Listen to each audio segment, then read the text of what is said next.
What she's fantasizing about in bed and what she's actually telling you are probably two very different things. You might be surprised to find out that her secret desires aren't all that uncommon. From the mild to the wild, I'm going to be pulling back the curtain on what women secretly crave in the bedroom but rarely voice. And I'm going to be spicing it up with a little science-backed research. Hold on tight, because I'll be dropping some fun, funny, and sometimes jaw-dropping facts along the way. So let's get into the nitty-gritty of what women secretly want from you sexually. I'm Dr. Fiona Gray, your trusted men's health advisor. Here's what I'm covering. First, the 10 desires women have but won't ask for, from BDSM to sensory deprivation, and why social conditioning makes them hesitant to voice these fantasies. Then, the psychological and neurological science behind why these desires work, from dopamine release to stress reduction. And finally, how creating a safe space for her to express these needs strengthens your relationship through improved communication and trust. If you skip creating psychological safety first, she'll never tell you what she really wants. That's the mistake most men make. Hit that subscribe button, because what we're covering today is based on female sexual psychology research, neuroscience studies, and the honest truth about what women desire but rarely admit. Let's dive in. The number one thing women want but are too shy to ask for is BDSM, which should be no surprise to anyone. It stands for bondage, dominance, discipline, submission, sadism, and masochism, or any combination of the above. This is all about trust, control, and play. And research shows that about 47% of women have fantasized about being tied up. Now, here's where it gets interesting. Research shows that BDSM practitioners actually have lower levels of stress and better communication skills than their vanilla counterparts. Perhaps all of those safe words are paying off. When you engage in BDSM, you're forced to communicate explicitly about boundaries, desires, and limits. That kind of clear communication translates to other areas of relationships as well. But here's why women don't ask for this. Society tells women they should be proper, nice, and not too sexually aggressive. Admitting she wants to be tied up or dominated goes against everything she's been taught about being a good girl. She's afraid you'll judge her, think she's weird, or lose respect for her. But the statistics don't lie. Nearly half of women have thought about this. The second thing women crave but won't mention is exhibitionism, enjoying being watched while being intimate or having sex or doing sexy sexual things. Around 35% of women admit to enjoying and getting off on being watched while doing the dirty. And this is where it gets critical. Not so surprising is that the research shows that exhibitionism is actually far more common among men than women. But here's a fun fact. Exhibitionists have been found to have higher self-esteem and higher levels of confidence, and they are more likely to pursue leadership roles in the workplace. So perhaps the desire to be watched isn't just about thrill-seeking. It's about wanting to own the spotlight. Women don't ask for this because they've been taught that their sexuality should be private, modest, and hidden. The idea of being watched feels shameful or slutty to many women, even though the fantasy is incredibly common. She's afraid you'll think less of her or that you'll share intimate details with others. Third on my list is cuckolding, or watching you with another woman. About 33% of women have fantasized about watching their partner with someone else. This might sound counterintuitive, but hear me out. Keep this in mind because it connects directly to relationship psychology. What's really wild is that there are several studies that show that participating in cuckolding scenarios actually strengthens relationships by deepening trust and improving communication skills between couples. So it turns out the green-eyed monster isn't as scary and awful as we've all thought. When done consensually with clear boundaries, this requires enormous trust and communication. Women don't ask for this because it goes against the narrative that they should be possessive and jealous. Admitting she wants to watch you with another woman makes her feel like she's not enough, or that you'll think she doesn't care about you.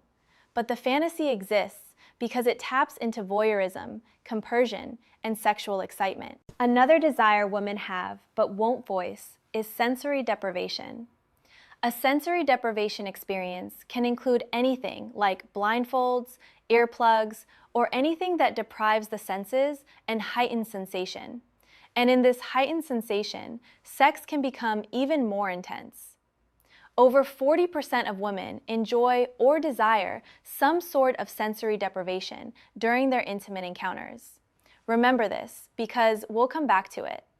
What's a little bit surprising is that sensory deprivation has actually been shown to increase the release of dopamine in the brain, which is the same feel-good chemical that's released when you're eating chocolate or you win a prize.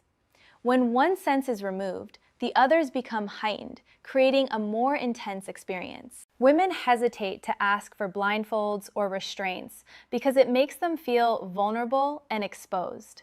She has to trust that you won't hurt her, won't take advantage, and will respect her boundaries. That level of vulnerability is terrifying for many women, so they keep this desire to themselves. The fifth thing women want is wet and messy play, or what's called splashing.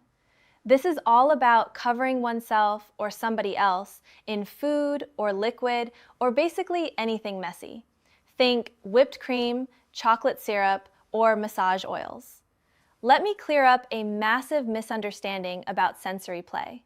Splashing taps into the senses in a really primal way, and research on sensory play shows that getting messy activates both pleasure and creativity. And let's be honest, who doesn't like playing with their food every now and again? Women don't ask for this because it feels silly, childish, or too pornographic. She's worried you'll laugh at her or think it's ridiculous. But the tactile sensations and playfulness of messy play can be incredibly arousing. Another desire women rarely express is role-playing scenarios. This involves acting out fantasies like doctor and patient, teacher and student, or stranger scenarios. And while it may seem unusual, it's more about the power play and novelty than it is about actually pretending to be someone else.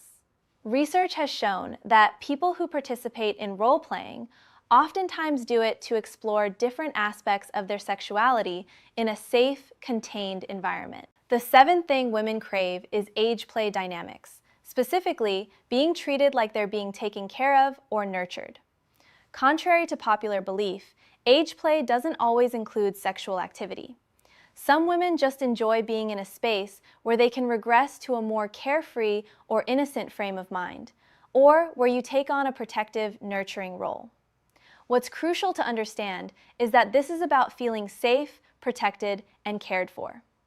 According to research, many couples actually feel closer and more bonded after participating in this kind of dynamic because it allows them to be vulnerable with each other in a new and different kind of way. Women don't ask for this because it sounds weird or creepy when you say it out loud. She's worried you'll misunderstand or think she has psychological issues. But the desire to feel protected and nurtured is completely normal. The eighth thing women want is a foot-related experience. It is a foot-related desire that many women have. In fact, 1 in 7 people admit to having some level of foot-related desire, and about 10% of the population indulges in some form of foot-related play. According to neuroscientists, the areas of the brain that control our feet and our sexual desire are located right next to each other. Is it a coincidence? I think not.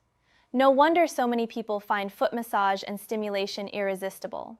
The sensory cortex regions for feet and genitals are adjacent in the brain, which may explain why foot stimulation can trigger sexual arousal for some women. Coming in at number 9 is the desire for light spanking or impact play. This doesn't mean she wants to be beaten. It means she wants the sharp contrast of pleasure and a little pain during sex. Light spanking releases endorphins, increases blood flow to the area, and heightens arousal. Women don't ask for this because they're afraid you'll think they want to be abused or hurt. There's a huge stigma around women who enjoy any kind of pain during sex, even though it's incredibly common. She doesn't want you to think less of her. And finally, coming in at number 10, the last thing women want but won't ask for is being desired so intensely that you can't control yourself. This isn't about actual non-consent. It's about the fantasy of being so irresistible that you're overcome with desire for her. She wants to feel like you can barely keep your hands off her. Research shows that women's number one sexual fantasy is being desired. Not just wanted, desired. The feeling that you find her so attractive, so sexy, so irresistible that you're almost losing control. This taps into her need to feel beautiful, wanted, and sexually powerful. Women don't ask for this because it sounds like they're asking you to perform, or it feels too vulnerable to admit they need that level of validation and desire.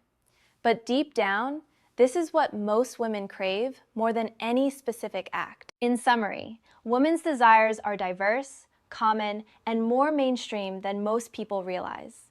Our desires are as unique as we are, and science backs up the fact that expressing them in a healthy, consensual way is good for both our mental and physical health. When you understand that 47% of women have fantasized about BDSM, but society shames them for admitting it, when you recognize that exhibitionism and voyeurism are common, but women fear judgment, when you learn that sensory deprivation increases dopamine release but requires enormous trust, when you discover that role-playing and age play create vulnerability and bonding, and when you embrace that being intensely desired is women's number one fantasy, you realize that creating a safe space for her to express these needs is the key to incredible intimacy. Try creating that safety starting today. Tell her explicitly that you won't judge her fantasies. Ask open-ended questions like, what's something you've thought about trying but haven't mentioned? Share one of your own desires first to show vulnerability. Create a judgment-free zone where nothing is off limits to discuss. Start small with something mild like a blindfold and build from there. Watch how she opens up when she feels psychologically safe. That's when you know true intimacy is developing. If this opened your eyes to female sexual psychology, hit that subscribe button. Drop a comment and tell me, what surprised you most about what women secretly want?